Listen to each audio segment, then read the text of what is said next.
Le vent chaud du crépuscule soufflait doucement sur Sagnaka, un village ancestral niché au cœur d'une vallée luxuriante.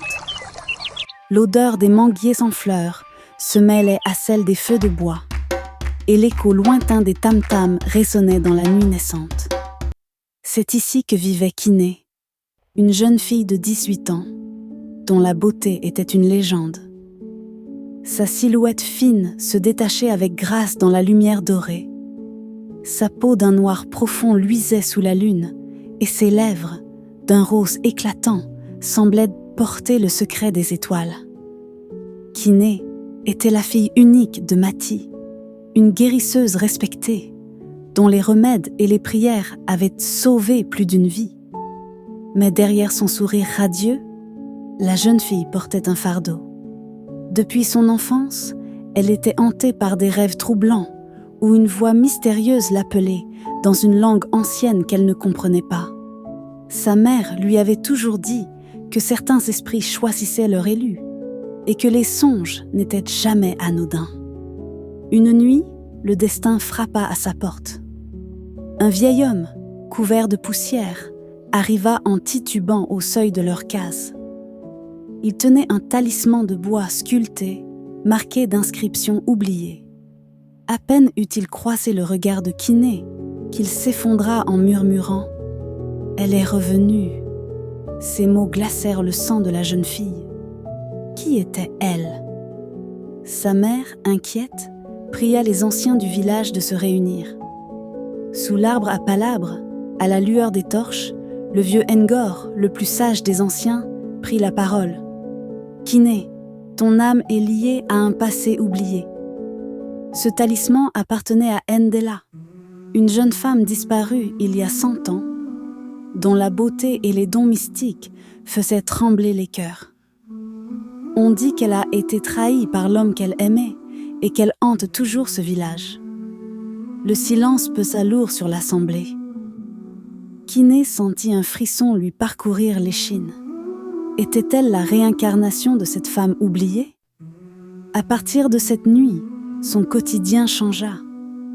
Des ombres semblaient la suivre, des voix chuchotaient son nom dans le vent. Même le regard de certains villageois devint méfiant. Seul Alou, son ami d'enfance, croyait en son innocence. Il l'encouragea à chercher la vérité.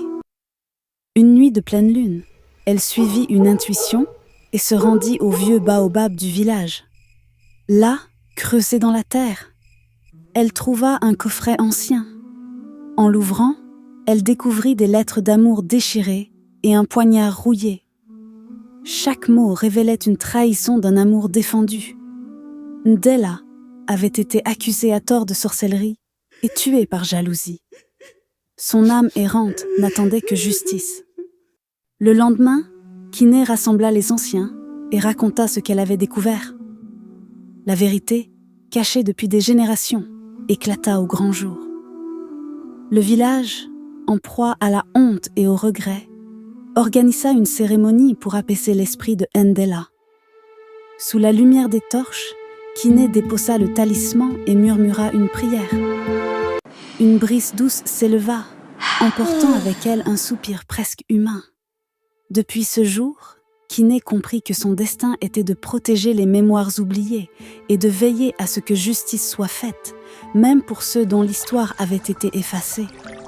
Le village retrouva sa sérénité. Et Kiné, malgré le poids de son héritage mystique, marcha désormais la tête haute. Mais cette révélation avait aussi éveillé en elle une nouvelle force. Avec l'aide de Mati, elle approfondit ses connaissances en guérissons et en rituels ancestraux. Chaque jour, elle apprenait à écouter les voix du vent, à comprendre les murmures des esprits et à lire les signes laissés par la nature. Sa mère, fière de voir sa fille embrasser son héritage, lui enseigna les secrets que seules les femmes de leur lignée connaissaient. Un matin, alors qu'elle se promenait au bord du fleuve, Kiné sentit une présence derrière elle. En se retournant, elle vit une silhouette encapuchonnée qui l'observait. La personne murmura son nom d'une voix grave, puis disparut dans la brume. Troublée, elle sentit son cœur s'emballer. Était-ce un simple étranger ou une nouvelle énigme que le destin plaçait sur son chemin? La vérité finit toujours par ressurgir, même à travers les âges. Les âmes trahies ne trouvent la paix que lorsque l'injustice est reconnue. Et ceux qui écoutent les murmures du passé portent en eux la sagesse du futur.